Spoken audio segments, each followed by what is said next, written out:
এই হাঁসগুলো লালন পালন করতে গেলে এই হাঁসকে 28 দিন বয়সে টিকা দিতে হয়, ডাক প্লেগের টিকা 28 দিন বয়সে। তাহলে 21 থেকে 28 দিন বয়সে, 28 দিন বয়সে উত্তম। 28 দিন বয়সে যদি আমরা ডাক প্লেগের টিকা দেই এবং 2 মাস বয়সে ফাউল কলেরা, অর্থাৎ হাঁসকে মাত্র 2টা রোগের টিকা দিতে হবে, ডাক কলেরা 2 মাস বয়সে এবং 28 দিন বয়সে ডাক প্লেগ। এই 2টা রোগের টিকা যদি আমরা না দেই তাহলে দেখবেন যে আপনার কিছুক্ষণ পরে পরে হাঁসে মাথা ঘোরাচ্ছে বা প্যারালাইসিস হচ্ছে এবং সাথে সাথে মারা যাচ্ছে। এভাবে আপনার মাথা ঘুরায় কিন্তু অনেক হাঁস মারা যাবে। কিন্তু 28 দিন বয়সে যদি এই রোগ টিকা দেন, তারপর বুস্টার ডোজ দেন, এরপর 6 মাস পর পর দেন, আপনার এই হাঁসগুলো আর কখনোই মারা যাবে না। আপনি যদি 2 মাস বয়সে ফাউল কলেরার টিকা দেন এবং পরবর্তীতে 6 মাস পরে পরে টিকা দেন, তাহলে আপনার হাঁসগুলো মারা যাবে না, একটা হাঁসও মারা যাবে না। সুতরাং এই 2টা রোগেই কিন্তু বেশিরভাগ হাঁস মারা যায়। সুতরাং এই 2টা রোগের আপনারা যদি টিকা দেন, আপনাদের হাঁস আর কমে যাবে না। আপনার 20টা হাঁস থাকলেই 20টা হাঁস আপনারা লালন পালন করতে পারবেন। আপনারা বাচ্চা নিজেরাও ফোটাতে পারেন, অথবা আপনাদের কাছেই এই হাঁসের হ্যাচারি রয়েছে, আপনার এই কুন্ডা। সুতরাং এই কুন্ডার মধ্যে আপনাদের এলাকায় হাঁসের হ্যাচারি রয়েছে, সেখানে আপনার 25 থেকে 30 টাকা মূল্যে হাঁসের বাচ্চা পাবেন।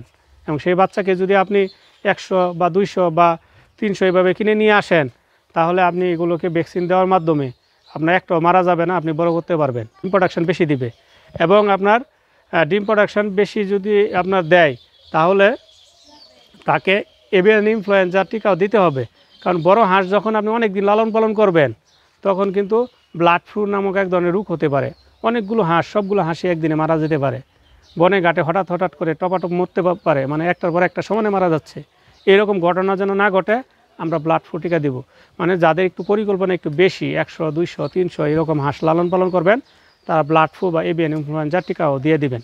তাহলে আর যারা 4টা, 5টা, 10টা লালন পালন করেন, তাদের ক্ষেত্রে 2টা রোগের টিকা দিলে হবে, ডাক প্লেগ এবং আপনার ডাক কলেরা। ডাক প্লেগ আমি আবার বলছি 28 দিন বয়সে দিতে হয় এবং ডাক কলেরা দিতে হয় 2 মাস বয়সে, তারপর 6 মাস পর পর দিবেন। এই দুইটি রোগের টিকা দিলে আপনার একটা হাঁসও মারা যাবে না। মুরগি বলেন, হাঁস বলেন, তাদেরকেও কৃমির ওষুধ খাওয়াতে হয়। তাদের যদি কৃমি ওষুধ না খাওয়ান, তাহলে ইন্টেস্টাইন ব্লক হয়ে মারাও যেতে পারে, অথবা যতটুকু ওজন আশা করছিলেন ততটুকু ওজন হবে না, একদম পাতলা মনে হবে এবং আপনার যতটুকু ডিম আশা করছিলেন তা পাবেন না। এজন্য তাকে নিয়মিত কৃমি ওষুধ খাওয়াতে হবে। 1 মাস বয়স থেকে কৃমি ওষুধ খাওয়ানো শুরু করবেন, পরবর্তীতে 3 মাস পর পর বা 6 মাস পর পর কৃমি ওষুধ খাওয়াবেন। এবং কৃমির ওষুধ এবং যে কোনো অসুখ হলে, হাঁস মুরগি যে কোনো অসুখ হলে তার ওষুধ বিনামূল্যে হাসপাতালে পাওয়া যায়। আপনারা যদি একটু জীবাণু বাপ বা সাদা বা চুনা পায়খানা এইরকম কোনো লক্ষণ থাকে বা সবুজ পায়খানা, তাহলে দ্রুত হাসপাতালে চলে যাবেন, বিনামূল্যে ওষুধ পেয়ে যাবেন, খাওয়াবেন। এবং ওষুধ অ্যান্টিবায়োটিক খাওয়ালে সাধারণত 3 দিন কোর্সে খাওয়াতে হয়। হয়তো আনলেন, 1 দিন দিলেন, সাদা পায়খানা ভালো হয়ে গেছে, ওষুধ বন্ধ করে দিলেন, করা যাবে না। কারণ অ্যান্টিবায়োটিক কোর্স অনুযায়ী ব্যবহার করতে হয়। আপনি যা নিয়ে আসলেন আপনাকে 3 দিনের ওষুধই দিবে, 3 দিন অথবা কমপক্ষে 3 দিন, সর্বোচ্চ 5 দিন ওষুধ আপনারা খাওয়াবেন। তাহলে আপনার অসুস্থ হলেও হাঁস মুরগি মারা যাবে না।